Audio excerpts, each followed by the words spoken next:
We see it almost daily. People claiming to follow Christ, but being caustic, divisive, and irrational, contributing to dismissals of the Christian faith by society. Consequently, Christians are viewed as hypocritical, self-interested, and politically co-opted. What has happened in our society? One short video or comment, whether it's true or not, can trigger an avalanche of comments on social media. Welcome to the new age of outrage. How do we live in relationship with this chaotic age? How do we coexist with a world while not conforming to its way of life? How do we walk as Christians while not defacing Christ in the process? It's not easy, but it's also not complicated. Let's talk about it.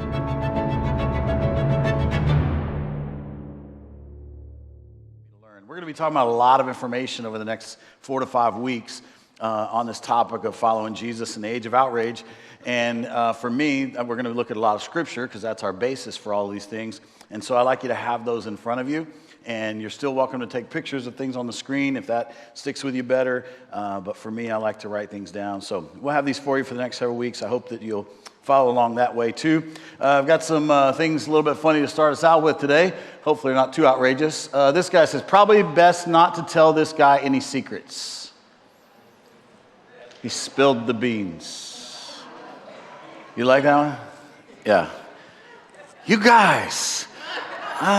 This one I think. Prophecy class canceled due to unforeseen circumstances. Now that one's good. Okay. The other one was good too. You know you're getting old when you barely do anything all day, but still need it to have a nap to continue to do barely anything. I love when people look at each other like, you know, when the waitress who said she'd be right back with your sauce is now walking around the restaurant living her best life. That's me at Chewy's. Next one. I like keeping my metabolism on its toes. Like, what's it going to be today? Complete starvation or 6,000 calories?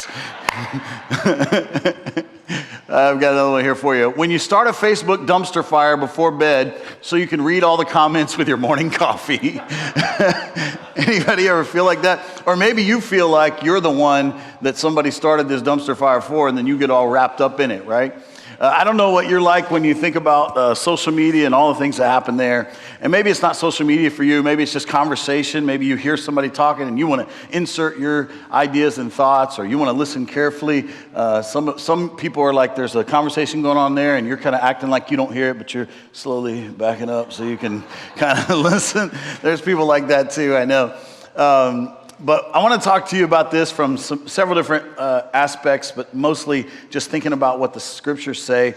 Because remember, as people who are people of faith in our tradition as Christ followers, and even in our tradition of the Church of the Nazarene and the theology that we preach, you know, we don't always remind ourselves, we do when it feels good, but maybe sometimes when it doesn't, that we are a holiness people. Anybody remember that? And so what that means is Jesus said, be holy even as I am holy. And so if that's true, then what we know is we're not allowed to pick and choose what those holiness moments are. And what I think is, and what a lot of my colleagues think, is that that we don't always represent Jesus really well in the world. And so I want to talk about that from a real way, because today in following Jesus in the age of outrage, I want to talk to you about this countercultural mission that we're on. Now, when I say the word mission, you know, what are some of the things that you think of? You might think of Mission Impossible. Maybe you think of mission trips you've taken. Maybe you think of Mission Tortillas. Anybody? There's one of my favorite restaurants in Houston is coming close to our place where we live on our side of town.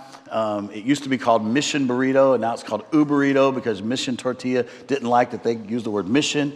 But I went there long before it was called Uberito, so darn it, I'm going to call it Mission Burrito. That's how I live. And so when I think of mission burrito, which doesn't exist anymore. So I'll be telling you more about that because it ranks up there with Buc-ee's and H-E-B for me. So listen, y'all are like, I got to try this place. It's a good place. So anyway, there's a lot of things we think of when we hear certain words, right? And so mission, you might think of the Great Commission, right? And what we're supposed to be on mission about. And when I say the words counterculture, maybe there's lots of different things that come in your mind. And when I would say to you that probably mission, if you're a Christ follower, you probably think of some things in relation to what Jesus said and the things that you've been taught as far as being a disciple, a student of Christ. When I think counterculture, maybe that has a lot to do with how you were influenced by your raising. I bet you that somebody who is 60 years old might think of countercultural differently than somebody who's 20 years old. And so I want us to dive in today in this conversation and this topic of counterculture mission and what that means. And so for the next several weeks, we're going to talk about following Jesus in the age of outrage. I don't think I have to prove to you that we live in an age of outrage. There's a book that I've read and really have fallen in love with it. I was fortunate enough to lead worship at a conference in Oklahoma City last fall, and a good friend of mine pastors a church up there. They did a pastor's conference for all these pastors, and it was a wonderful time. And one of the fellows that spoke during that time is a guy named Ed Stetzer. And Ed Stetzer is just a guy he's a professor first, but he's also pastored churches, and he has done a lot of research. And he tells a funny story. He's written a book called Christians in the Age of Outrage. And he tells a funny story about preaching one time, and he was preaching based on the results of a study that he oversaw. This guy is extremely smart. He's a creative, effective communicator. It's one of the reasons I like him. He looks really, really normal. You wouldn't expect this guy to be as relevant in really communicating things as he is. But he spoke then, and he tells a funny story about he was preaching a sermon, and he was describing some of the research that they had come up with. And this guy is well studied. I mean, when he does a research, it's not like a research project that we would do in high school in 9th grade, and we need to do it by next Monday, and we start it on Friday, right? It's not that kind of thing. And so he's done this research. He has all of this results from the research. And after his sermon, somebody came up to him and said, Pastor Stetzer, I appreciate your approach on that, but I really think you studied the wrong thing, because when I look at the research I've done online, it's really, you're wrong. And he said, well, I oversaw the research. Like, I'm not quoting somebody else's research. Like, I oversaw the research. And he goes, well, we'll just agree to disagree. And it's like this is the age that we live in, that if I think of one thing and you think of another, then the only thing we can do is just agree to disagree. And I think that we're smarter than that. I think we're called to more than that. I believe that we're called to be missional people, and that the foundation that we have, especially as Christ followers. Now, if you're not a Christ follower, then you don't fall in the same category as this. But if you're a Christ follower, if you're the people of God, if you're a student of Jesus, which is a disciple, then where we find common ground are on the things that Jesus said and on the Word of God. We have to understand that that's our beginning place. Now, we also understand not everybody begins there. We know that. But for the church of Jesus, that's where we begin. And so I believe this is deep in my heart. I believe that people who follow Jesus live and look differently because they are on a counterculture mission. And that's what I want to explain to us today. I believe we live and look different. I shared a prayer with you last week, and some of you talked to me about that prayer. In our Easter service, I gave an appeal at the end of our service, and I prayed through some things, and a lot of my influence in life are from different mentors that I've had, mentors that I know, and then I have mentors that I don't know personally who've had huge impact in my life. I had an opportunity one time to meet Pastor Rick Warren and his wife, and he's had a huge impact in my life. And so even though I wrote that prayer that I shared last week, and I put it on the screen for you here, that still probably is heavily influenced because it's kind of a evangelistic approach to a prayer that's heavily influenced by some people like Pastor Rick Warren. These are the ways that he thinks. And so I shared this with you. God, you have promised that if we believe in and put my trust in your son, Jesus, everything I've done wrong will be forgiven. I will learn the purpose of my life. I want you to think about that phrase. I will learn the purpose of my life, and I will have a fresh start that will transform me forever. I want to trust Jesus as my Savior and follow him as Lord from this day forward. Guide my life and help me to have your Spirit in me. Guide my life and help me to have your Spirit in me. And so that right there, I want you to just kind of look at that again. Some of you saw it last week. Some of you took pictures of that because you showed me that you did, and it meant something to you. But when we pray this kind of prayer and we say that we will learn the purpose of our life, like that's something I think everyone can relate to. And when I talk to you about this word mission, that's what we're looking at when we think of purpose of life. Many of us think purpose of life has to do like with things like who we're going to marry or what job we're going to have, how many kids we're going to make, and those kind of things. And so those things aren't unimportant, but I think they fall under when we understand overall that we all have a purpose in life, we all have a mission in life, and we only find the true purpose and mission in life when we align ourselves with the one who created us because he knows us best. And so if we align our lives with him, then what we feel about purpose will be an overall purpose. Like you and I have the same purpose. Now, we don't have some of the same things that we will do in life. We don't have the same family, but if we are Christ followers, we have the same purpose. And even if we're not Christ followers, the ultimate goal is for the God who created us, for us to follow him and understand that we do ultimately all have the same purpose. And so I want us to think about this purpose idea in relation to mission. And I asked you, what do you think about when you think about mission? And so literally the definition of mission says this: a strongly felt aim, an ambition, or a calling. Companies have mission statements. Churches have mission statements. Do you ever think about your mission statement for your life? Do you think about what it really means when I get up in the morning? What am I set out to do? And this is not just for people who've lived a really long time, or it's not for people who are just setting out in life because they have their whole life ahead of them. This is for every single person. God created you individually, but he created you as part of his culture, a part of his people, and we are one. There is one body, one spirit. That's what God has created us to understand, that we are together in this, and we all have this felt aim, ambition, and calling. And when we pray the prayer that I just put on the screen, we say, God, guide my life and help me to have your Spirit in me. In other words, set me on mission. How do you wake up in the morning? Do you wake up going, oh, well, it's just another day? Or do you wake up realizing that you were created for a purpose and that you were created for a mission? And it really doesn't have to be that frustrating to work through that. Many people who are trying to figure out a mission for their life, they just get so frustrated and like, oh my gosh, I just can't figure out what I'm supposed to do, where I'm supposed to be, who I'm supposed to be with. And this is where we come back to the scripture, the God-breathed interaction with us, the story of God that we are a part of. And so I'm going to give you 3 biblical truths. These are things you can write down on your notes today. 3 biblical truths about following Jesus in the age of outrage. The first is this: the Christian life is a mission trip. All right? Now, the note said the Christian life is a trip.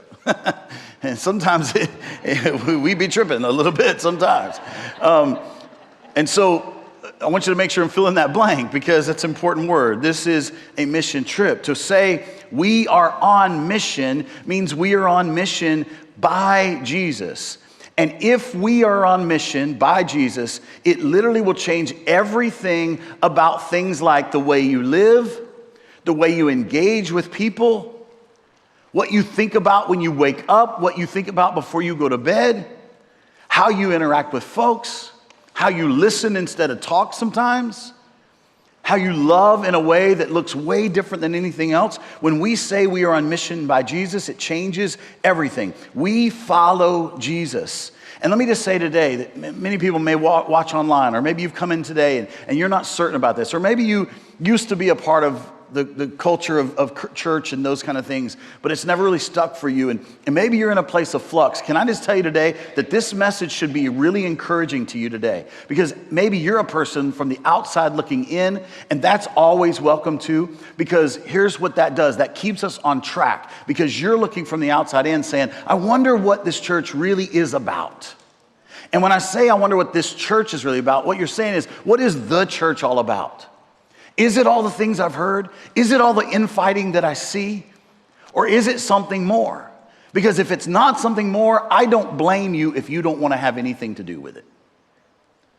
There have been times in my life as a pastor, as a leader, who sees all the behind the scenes. And there have been times, I was just telling my story to somebody the other day, there have been times in my life when Shannon and I have looked at each other and said, is it really worth it? Now I know pastors aren't supposed to admit that, but I'm a real dude and I feel real feelings. And there were years ago where we looked at each other and said, you know what? This might be way more enjoyable if we just go to church. And we spent a year trying to decide that. Because, this is real stuff. I believe it with all my heart. So I can stand before you today and say, I don't say these things to you because I'm a pastor. I say these things to you because I've figured it out that this is the way I want to live. This is what I really can do, because I've decided that I am on mission in following Jesus' teachings. And so if you're looking from the outside in, I hope you see some good stuff that you really think is hopeful for the church. The church is not perfect. It shouldn't be perfect, because it should have imperfect people in it. But we are serving a perfect God, and we are working towards that perfection, because Jesus said, be holy even as I am holy. There's hope in that. There is a lot of hope in that. And so we follow Jesus. We are on mission because Jesus is on mission. Jesus has an aim, he has an ambition, and he has this ambition to make life better. And in fact, it's to make life how it's supposed to be. Obviously I'll talk about this Africa trip that I just took a few weeks ago for a long, long time, and there's many different ways it affected me, but I told you one of the most shocking things for me, I was thinking about being in Africa. I wasn't thinking about the long trip it would take to get to Africa, all right? I mean, this is a long, long trip, right? I had flashbacks of riding from North Carolina. My mom was born in El Paso, Texas. If you've ever taken a car ride from East North Carolina to El Paso, don't ever. Just don't do it, all right? You guys that grew up in Texas, you laugh when you see the Louisiana entrance to I-10 and it says El Paso, only 890 more miles. We witnessed that. We came all the way to Texas, and I was little, and we were in this little car. And my dad was about 450, and it was packed tight in there. Imagine all the luggage and all that stuff. And we get to the Texas border. You know how many times you say, are we there yet, Dad? Are we there yet? And Dad's like, you see 800 some. That's about what we got left. That is discouraging. We're talking about things we should vote about. We should vote about that sign, all right? That's not real Christian, I don't think. But anyway, I had flashbacks to that kind of thing when I got on this plane. It was a long plane ride. And we got over to Amsterdam, which was our layover. We had about 7 hours, and I was with a bunch of giddy people. And I'm like, I don't even know what day it is, not much less what time it is. And they're like, let's go exploring. And so I'm like, okay, well, let's do it. And pouring rain outside. And we're like, Shannon's like, my hair. I'm like, your hair? How do you think about your hair right now? I'm trying to decide if I'm still going to be alive tomorrow. We just were on the plane for 9 hours. I have a limit. I have standards in my life. Do you have standards in your life? I have a limit. I don't get on a plane that goes more than 3 hours. I'm like, that's enough. People lose their mind on a plane. Have you seen the videos, right? And I'm a husky guy, so I'm not comfortable on planes. So this long plane ride, and when we get to Amsterdam, somehow somebody told me it was 6 hours from Amsterdam to Ghana. Liars. There was not 6 hours. It was another 9 hours. And I'm like, Lord, I don't even know if you're in this trip. I don't even know right now. But it was a long plane ride. And you know what I was most like in that plane ride? Completely uncomfortable. I've never slept with a mask on my face. That is underrated, bro. It is so nice.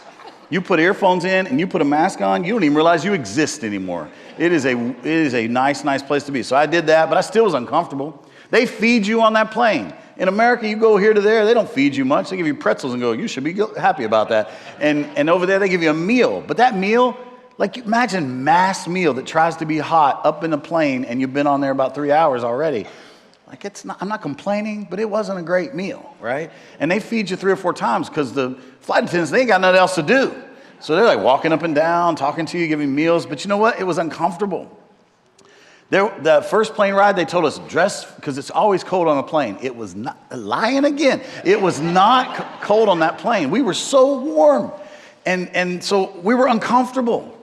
Some of you have been on mission trips, like actual mission trips, and you have gotten uncomfortable. You know, I can eat just about anything. Like I'm that guy, and I can, because here's what I always think. I'm gonna eat again tomorrow, and I'll forget, what I ate yesterday. So it's not really that big a deal what we eat. I can eat just about anything. But when you've been somewhere for a really long time and you have that attitude of I can just eat just about anything, for some times over in Africa, I was thinking, I miss my Chewies. I miss some home cooking. I miss Chick-fil-A. I mean, our last day in Africa, we wanted to say that we had eaten at a Burger King in Africa. So we had Burger King in Africa the last day. Like we were looking for some comfort because those things are uncomfortable, and we understand in those situations that it's stretching us a little bit because we're on mission to do something that matters, and it was uncomfortable. Past that trip, Shannon does things for me, and she'll like roll her eyes and all that kind of stuff, but she'll still be a good sport about it. And this past week, we did some video work for some follow-up to that trip, and it involved me and her kind of doing a video podcast, and it was lights, and it was camera, and it was all the stuff, and that's just not Shannon's comfort zone. It's not her lane. But she did it anyway because it was about doing something greater than us, and so she got uncomfortable. And what I'm just telling you is that times like that, we understand that we are willing to be uncomfortable. But I'm telling you that if we are on aim, if we are on mission, if we understand calling, and we understand that life, Christian life, Christ following is a mission trip, then we're gonna have to decide that being uncomfortable is just okay. Like God is calling us to something, and it's gonna be uncomfortable. And what if we have the attitude like we do when we do something special, like a mission trip, or something like we're trying to get our kids to do that not everybody's on board, so we're trying to make it as comfortable as possible, but we know it's gonna be uncomfortable because there's a desired end that's coming.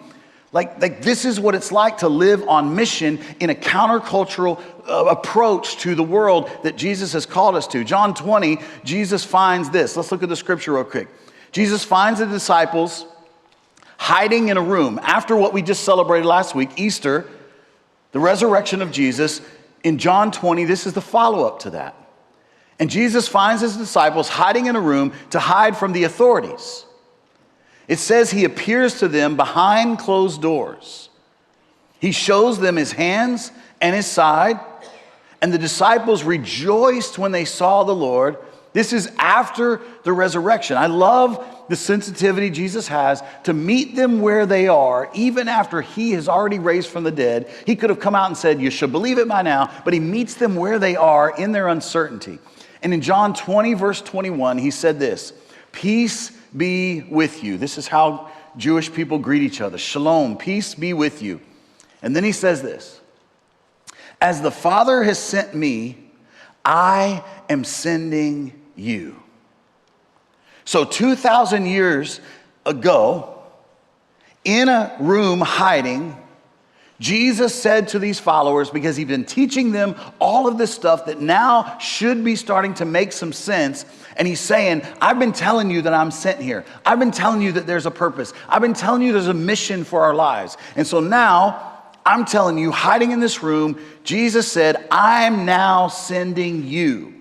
He's starting to describe to them, they thought they were uncomfortable in situations up until this point, but now they're really starting to see some uncomfort, and they will be seeing that.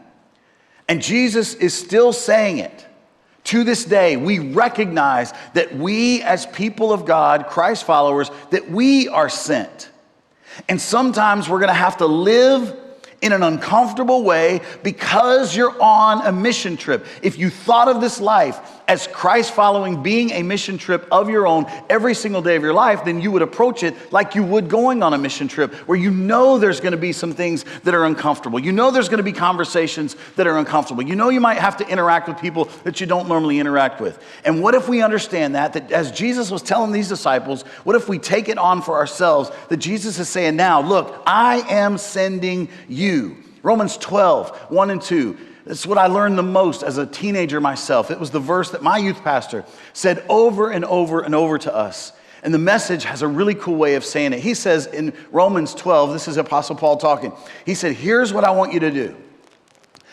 God helping you take your everyday, ordinary life, you're sleeping, you're eating, you're going to work, you're walking around life, and place it before God as an offering. If you do that, you will be uncomfortable. This is not a natural response. This is us on purpose, on mission, setting our everyday life in line with God and setting it before Him as an offering, because this leads us to a response of how Jesus is saying, I'm sending you. How do we respond? It's beautifully illustrated. Centuries before Jesus was even around, Isaiah the prophet, God has always been a sender, and it's part of His nature. God sends His people, so our response should be simple. If He says, I'm sending you, we should be like Isaiah. When Isaiah said these words that are so famous, he said, here I am, Lord, send me. That's on your notes there. Our response should be, here I am, Lord, send me. We want mission for our lives, but it's more than that. What if it's not us finding a mission for our lives? What if it's God's mission getting a hold of our life? Like, that's what I say when I say we all have the same mission, because we understand as we grow in God that we're aligning our lives with Him. So God's mission gets a hold of my life. And here's what happens. I'm willing to get uncomfortable. My life is a mission trip, willing to live differently in this culture of outrage. Like, I'm not getting hung up in the same thing that the world is getting hung up with. I'm not finding myself trying to find what I could get in an argument about today. I'm on mission, man. I don't have 2 hours to argue with you about something that might change in 60 days anyway. I don't have the time and the energy for that. You know what my time and energy is spent doing? Realizing that I'm on mission for the one that I'm following. And the one that I'm following doesn't look human. He's supernatural. He split the seas wide open. He built the mountains. He owns the cattle on 1,000 hills. That's the God that I serve. And that's the one I want to align with. I'm on mission. Are you? I said, I'm on mission. Are you? Yes. Listen, we have to understand that we live in a certain time. When we read the Bible, that was a certain time. We live in a certain time, and here's what I have to say to you today. The mission we're on is impacted by the moment we're in. The mission we are on is impacted by the moment we are in. I love that the Bible speaks to so many things that many people don't even realize it speaks to. But I also know that it transcends time. And the principles of the Scripture still apply to my life today. It applies to your life today. Of course it's an ancient book. Of course it has things in it that were specific to a time when you see the conversations that were taking place. When He called fishermen, you know, we don't have many fishermen today, and it doesn't look like it did back then. But the principles that were taught are principles that apply to our very life always and forever. But we must understand that if God has called us on mission, then the mission we're on is impacted by the moment we're in. We live in a moment of division. There are ebbs and flows to life. Now, all you got to do is look back at history and see that those ebbs and flows just seem to repeat over and over, different ways, different areas, different cultures, but they just all kind of seem to ebb and flow. And so the day of division is among us. It has been. The book that I'm talking to you about, The Christians in the Age of Outrage, was written in 2017. And there was a video done after that, and it was like a year later after 2017, and Ed Stetzer said, by the time that you want this video to be completed that has to do with this book I've written, I wrote it in response to the things that were being divisive back then, and he said, so I don't know if it'll be relevant in a couple years from now. I don't know if there'll be the outrage there was in 2017. Well, yeah, that book is more relevant probably now than it was in 2017. And I would encourage some of you to, if you're a reader, get that book, listen to it. That's one of the ways I read too. And so I often have the actual book and I use Audible. Anybody ever remember in elementary school when they call on readers and somebody'd read and then you follow along in your book? I still do that. And so I follow along and I have somebody read it to me. I want to get it in me. And the day of division has not left us, and I don't think it's leaving us for a long time. And so the idea for us, now listen carefully, is not to curse the day, but to embrace the day and say, God has equipped us for anything that we face.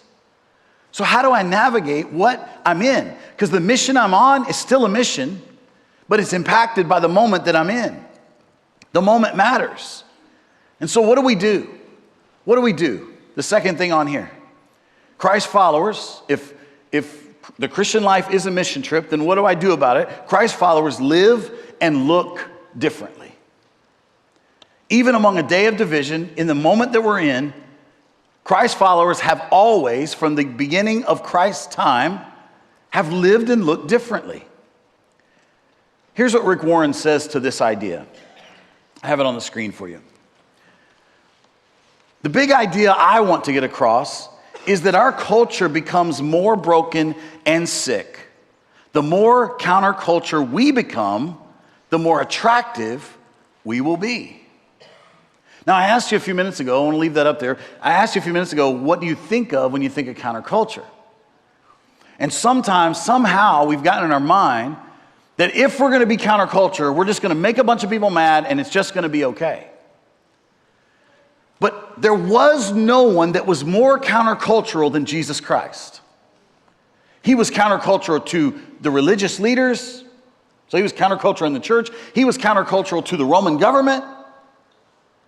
And yet, his message became super attractive because of what it held, and that was hope and life. We carry that. That's what we're on mission. And so Rick Warren says that the more counterculture we become, in fact, the more attractive we become. Rather than trying to be like the culture to attract people, what is attractive today is really something completely different. In a society of anger and division, racism, polarization, meanness, rudeness, fear, disrespect, and hopelessness, Warren says the Christ-like values of peace and unity and kindness and compassion and just mercy, just courtesy, respect, and more shine even more. Now, some of this will take some digesting, I know. But when I look at Jesus, that's who I want to pattern my life after. And Jesus represented these values. They are Christ-like values because Jesus had these values. He was full of peace and unity, kindness, compassion, courtesy, respect. And he still told the truth. That seems really foreign to us in a way, but here's why. Because the culture doesn't care so much about the truth. Sometimes they care more about the delivery.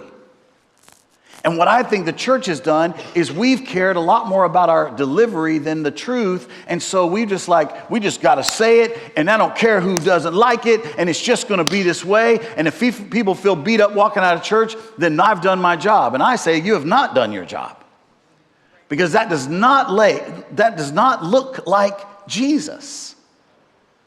I'm not talking about looking like living word. I'm talking about looking like Jesus. And Jesus is who we pattern our mission after. Philippians says this in verse 14. Do everything without grumbling or arguing. I love when the Bible is so unclear about some things. I wonder what this really means. Do everything without grumbling or arguing. This is pretty clear. So that you may be blameless and pure, children of God without fault in a warped and crooked generation. Then you will shine among them like stars in the sky as you hold firmly to the word of life. I've patterned a lot of things after Rick Warren. There's been many times through Rick Warren's life, and he's lived a lot longer life than I have. And this is a guy I learned who taught us to be culturally relevant. He has impact on churches literally around the world. And he says we have to be culturally relevant, and we engage in the culture. And we may go to them, but we maintain our convictions and live and look differently. What we want is we want people to look in and say, those people look similar to us, but they're living radically different lives. And we live and look differently because we're followers of Jesus. And one of the ways that the rest of the world looks is like a bunch of unhappy people who grumble and argue about everything. And I don't know about you, but I am not called to live like that. I do know about you. You're not called to live like that. And so when we think of counterculture, many of us think about how we dress. Back in the day, it was about how much makeup we wore. And in our tribe, it was about what jewelry you wore or not. And we were going to be countercultural by all the things on the outside. And I feel like the Holy Spirit was screaming through the decades, I'm more worried about what's on the inside. I want you to look and live differently. Now, it will impact the outside, but where it starts is on the inside. And so Paul knew this. This is something they've been fighting because people are people throughout the centuries. And he says, do everything without grumbling and complaining, because that will lead you to be blameless and pure, children of God, because it's a warped and crooked generation. Does that sound familiar? Could it be that there's been a warped and crooked generation from the beginning of time? That it's not just our generation that we're in now? It gives us practical ways to respond while living and looking differently. In your notes, you'll see this right here. Our response to living in this counterculture mission, first of all, is without grumbling. Do everything without grumbling. Listen to what this verse says. You probably have heard this. God is love, and all who live in love live in God, and God lives in them. And as we live in God, our love grows more perfect. Now, there's a lot of people who like to quote, God is love. And you know who quotes that the most? People who don't know God. Because they want you to look a certain way. And that's not right either. Because what they want to do is justify their actions by telling you that your God is love. Now, they're not incorrect that God is love, but this is a contextual verse, and we all have to understand what the context of this is. It's the entire idea of perfect love. Those of you who have been Nazarenes for a really long time, you should know this well, and maybe we've forgotten this. We used to preach perfect love all the time because that was our goal. And I think somewhere along the way, we got really weird with this word perfect. Because there's a lot of people who do follow Jesus who understand in their theology that nobody's perfect. But the end of that sentence is nobody's perfect. That's why we need Jesus, who is perfect. And we, again, church, we're holiness people. And we believe our God is holy, and we believe he exemplified that through his son Jesus. Can I get an amen? And we believe that Jesus taught us how to live. Can I get an amen? So we should live and look differently, and our response should be different than the world, and we should look like our God, who is love, and all who live in that love live in God, and God lives in them. We believe God lives in us as Christ followers. And in all of that process, our love grows more and more perfect. That gives us hope. We don't have to figure out how to exactly relate to every single thing all of the time. We all have differences and whatever. We have differences. We have different likes. You're going to wear different clothes than I wear, right? And somebody else say, I'm so glad because I don't want to look like that. I dress the way I dress because of what I like, right? I had a pastor one time when I was a worship leader. My pastor, He stood up for me one time. He wore a suit and tie every day. He looked good in it. I didn't have many suits in the first place, didn't have suit money. And I always like to wear shirts that were untucked because it makes it a little more comfortable around this region here. And somebody came to him and said, our worship pastor who stands on the stage, he should be dressed like you. And he asked them, do you know why I wear a suit? And they said, no, why? And he said, because that's what I'm comfortable in. He said, Freddie's comfortable in that. We are different people. We understand that. But when we come to what brings us together as one, the love of God makes us more perfect and more perfect. And you will find yourself relating to people. You will engage with the culture, but you won't have to be exactly like the culture. In fact, you will be countercultural because you will live and look differently. You may have the same set of shoes as somebody else in the mall, but the way you look differently is how you respond if somebody's arguing about things or somebody's engaging about some hot topic. Your response is different, and you will not do so with grumbling, as Paul said. But you'll find yourself pure and blameless. This right here is essential in the age of outrage. The last thing the culture wants to do is to care and love for one another. I'm convinced of that because they don't act like that. And if they don't have God, they're not going to. Why are we so surprised the world acts like the world? That should encourage us instead of frustrate us. I'm fully convinced what people do in the church and who are trying to live for Jesus is that they see people acting the fool and they think somebody's got to say something. And so we match their energy and we lose all effectiveness. What if we live and look differently and we engage the culture and we just prove to them that there's a better way to live? I have had major effect on people over time because I've invested long-term with them. They will have ideas about me that they don't even know, and they'll assume one thing. I never tell people hardly ever that I meet them that I'm a pastor because they all of a sudden assume all these things. It always happens when I go find somebody new to cut the little bit of hair I have left. And they'll talk and say all the words, and then they find out at some point I got to admit that I'm a pastor. And they're like, oh my gosh, I've said all these words. It happens all the time, man. But what I'm interested in doing is investing in someone long term. And that takes a lot of work. Because I know the world that the people live in is not interested in caring for them and loving them, especially with a perfect love that's represented by our Father in heaven. Today around the world, we're being taught that when somebody punches you, you punch back and you punch back harder. That is not the way of Jesus. That is not the way of Jesus. I get so much pushback when I talk about this one thing from the stage. The one of the ways my parents were so countercultural is that if I got in a fight at church, at church, that happened later in life. If I got in a fight at school, I was in trouble when I got home.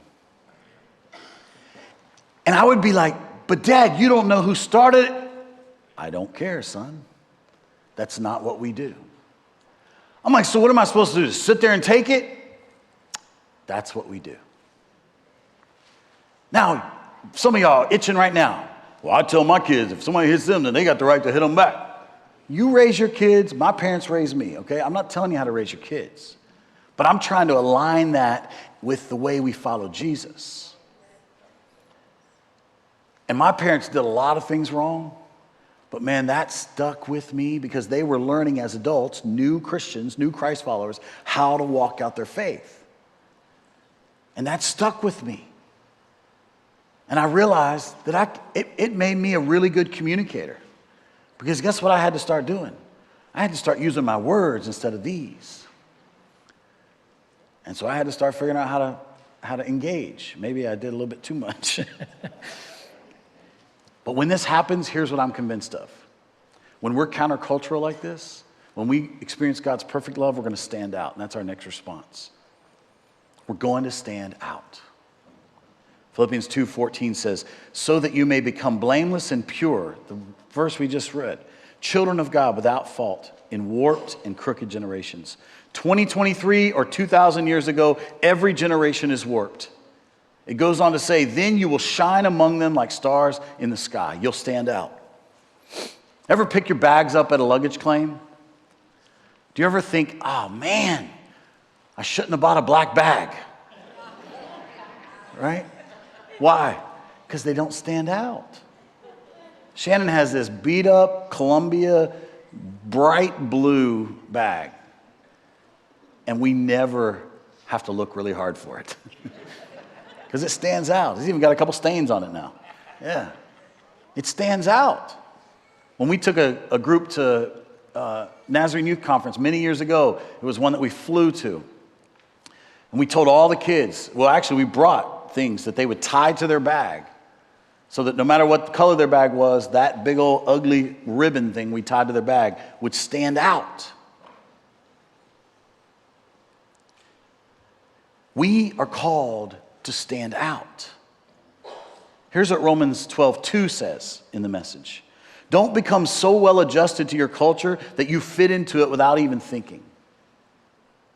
Instead, fix your attention on God. Then you'll be changed from the inside out. Readily recognize what He wants from you and quickly respond to it. Unlike the culture around you, always dragging you down to its levels of immaturity. But God He brings out the best in you, develops well-informed maturity in you. If we want to be countercultural, one of the most simple ways is we can be mature because the culture is not mature. A culture that tells you that when somebody hits you, you hit back, that is immature. It's immature. I've had people in the church, I've told you some of these stories, and I'll tell you a lot more because there's a lot of them. I've had people in the church come and get in my face. I had a guy when I first was in ministry, stood in my office, and he was a Boy Scout leader, and he cussed me out.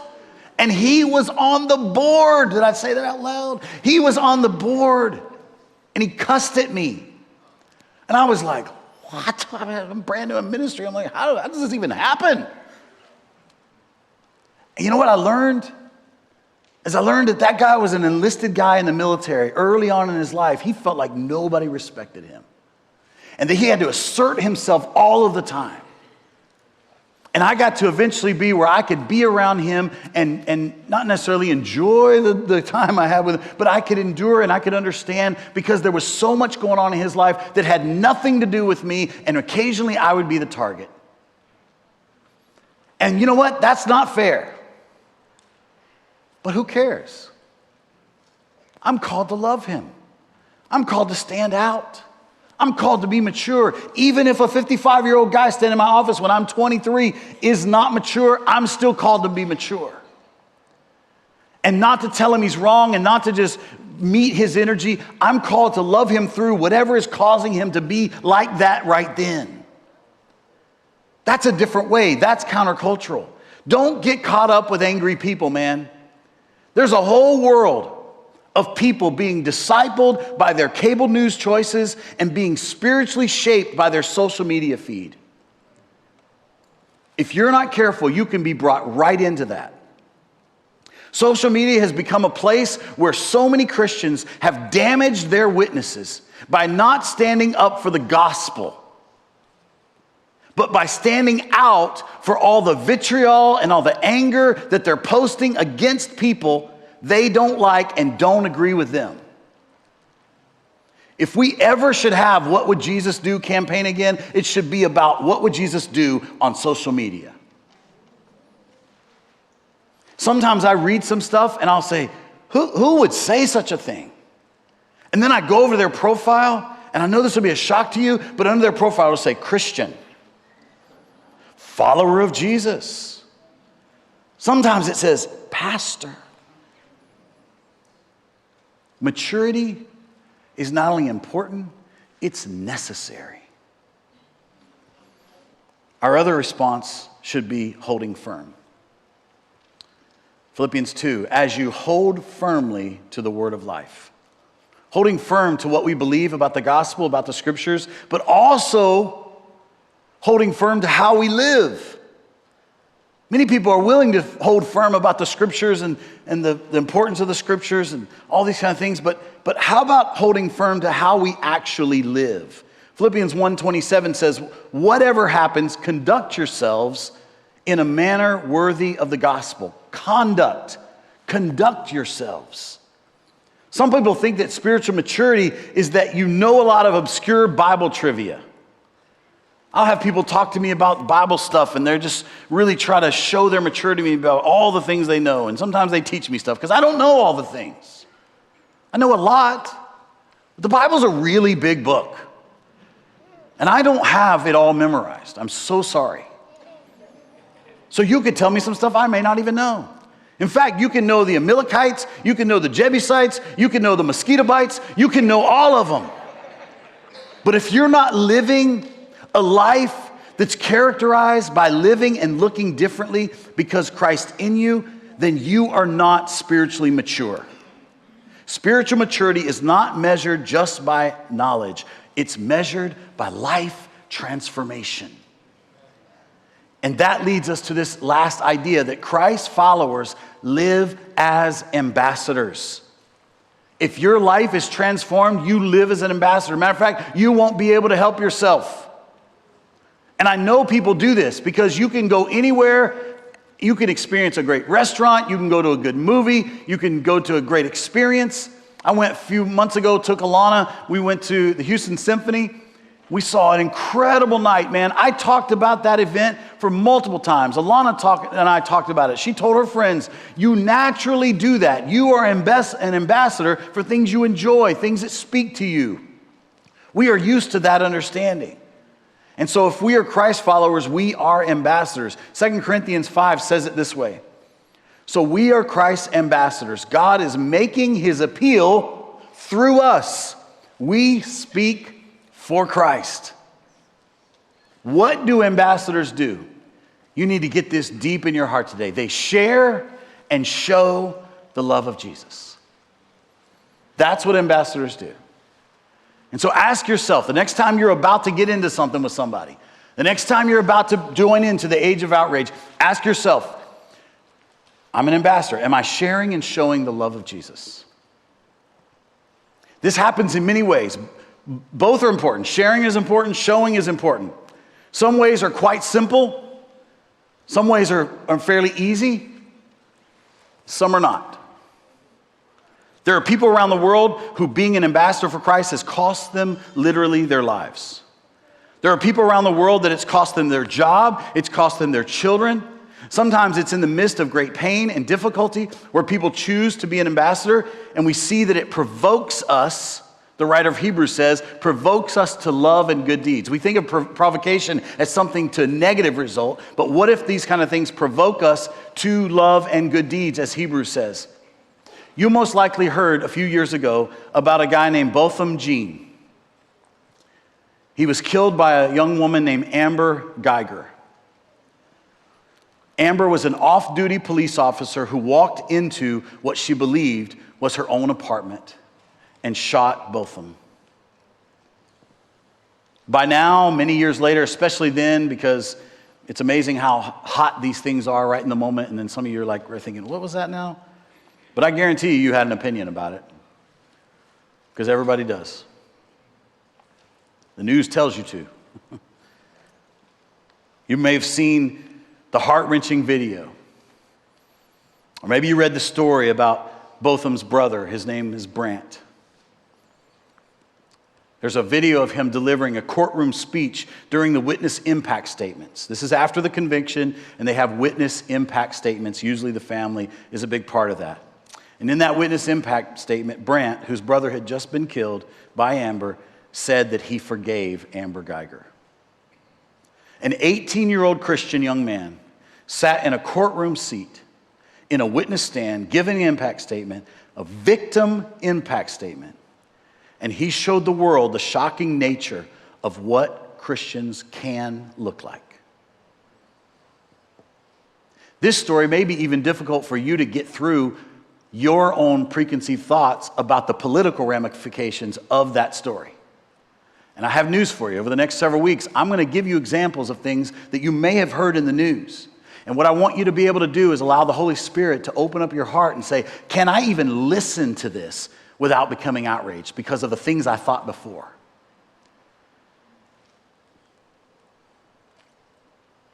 It's amazing to me that this was a case of a teenager showing what Christians can look like. Don't devalue our teenagers. Amen? They often do great things for God, and sometimes in the midst of a really, really painful situation. This teenager, Brant Jean, was in a real difficult place to share and show the love of Jesus. His brother had been killed. The now convicted killer of his brother is in the same courtroom, but he's going to be loving by sharing and showing the love of Jesus. In this age of outrage, he could have been outraged with justification in our eyes and in all the people who loved him. But then a follower of Jesus did what followers of Jesus do. He shared and showed the love of Jesus. Watch this. I personally want the best for you. And I wasn't gonna ever say this in front of my family or anyone, but I don't even want you to go to jail. I want the best for you. Because I know that's exactly what both of them would want you to do. And the best would be give your life to Christ. It's powerful, isn't it? Yeah. He showed what Christians can be like. He goes on to say, if you were truly sorry, I know I can speak for myself. I forgive you. Don't miss this. Here's a young man whose brother has been shot and killed. Sitting 20, 30 feet away from him is the person who was just convicted of that murder. There wasn't any question of conviction. And he shared the love of Jesus in a shocking, remarkable way. But as ambassadors in this world, we don't just share the love of Jesus, we show the love of Jesus. And he did that as well. Look at this.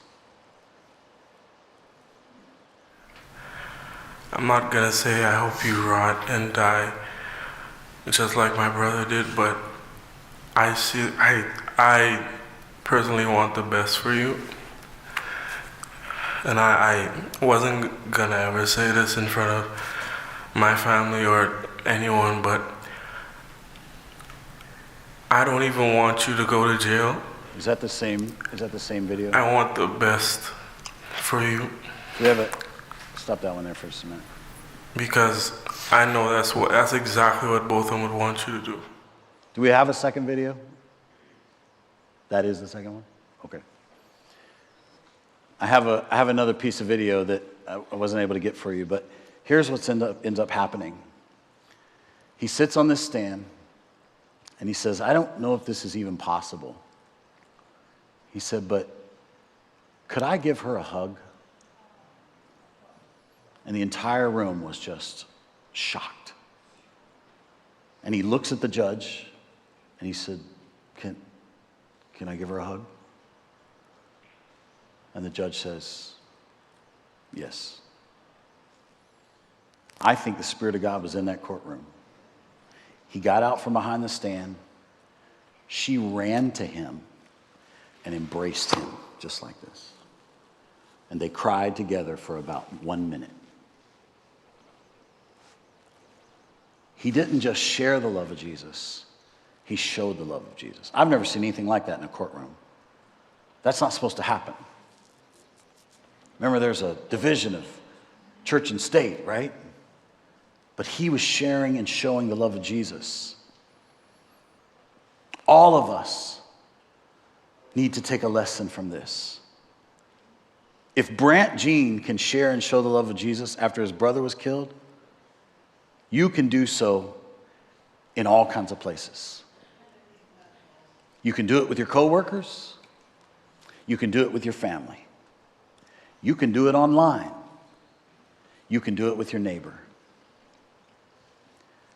My prayer is that someone like Brant Jean's influence would provoke us to a similar action.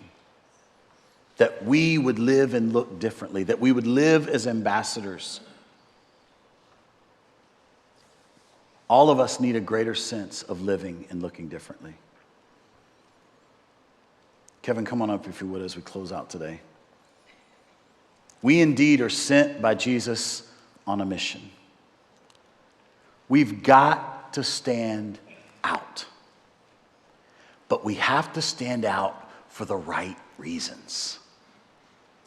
I think we've stood out for some of the wrong reasons. And it's hurt our witness. Chrissy sang a song a few minutes ago that said, I've witnessed it. I've witnessed that you've healed people. I've witnessed that you've helped lost people. I've witnessed all these things. And I'll sing it again and again and again. We've got to stand out and we have to look different. We need to follow Jesus in the age of outrage. And the way we do that is we understand that we are on countercultural mission. That there is a mission for our lives and it looks different from the world that we see. And what looks different now may be different than what we thought of that when we were raised. It's not so much about the outside, it's about the inside. Jesus doesn't really see a lot of this on the outside as much as he sees what's going on the inside. And what impacts other people is what's going on the inside of us. Because I could even show friendship. I could shake a hand, I could look somebody in the eye, and I could have all these things on the outside, but I could be hating my brother on the inside. What's going to leave the most lasting impression? It's what's on the inside. So I have an updated prayer for you today, and this is how we're going to close. I hope that you'll be here for the next 5 weeks because this is going to be an ongoing, continuing conversation, and I believe that God's going to help us in many ways. I'm going to come to you in the middle of the week by video. I hope that you'll look for that to follow up with some of these ideas. I have one more point in my sermon that I'm not preaching to you. I'm going to show it on the video this week. But here's my updated prayer, and I would encourage you to take a picture of this one today. It says this: God, you have promised that if I believe in you and put my trust in your Son, Jesus, that everything I've ever done wrong will be forgiven. I will learn the purpose and the mission of my life. And I will have a fresh start that will transform me forever. I want to trust that Jesus as my Savior and follow him as Lord. Guide my life and help me to have a spirit within me that says, here I am, send me. If we are on mission, we should say with our whole heart, Lord, here I am, send me. Would you stand to your feet today? And I want you to say it with me. Here I am, send me. Let's say it. Here I am, send me. Would you say it again? Here I am, send me. One more time loud. Here I am, send me. That should be our response to a God who said 2,000 years ago, and he says to us today, just as my Father has sent me, so I send you. And our response is, here I am, send me. We do it without grumbling. We do it by standing firm in our faith. We do it understanding that God knows best, and we want to be countercultural to represent the perfect love of God. God does not call us to something that he cannot empower us to do.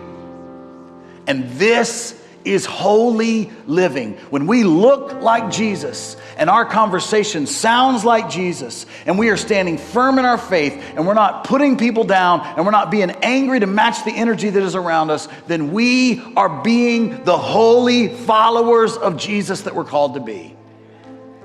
That's holy living, man. God, help us as we leave this place today. Help us to take these things in, Lord. These are tough topics to talk about. But God, we're not going to grow unless we face these difficult things that we have to work through. And we are called on mission by you, God.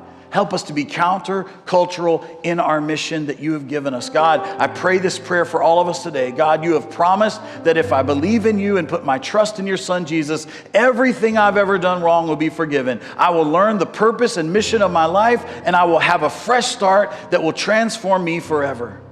I will trust I want to trust Jesus as my Savior and follow him as my Lord. Guide my life and help me to have your Spirit in me. Here I am, Lord, send me. Let us go with that truth in the name of Jesus, the strong name of Jesus, the Christ. And everybody said together, amen.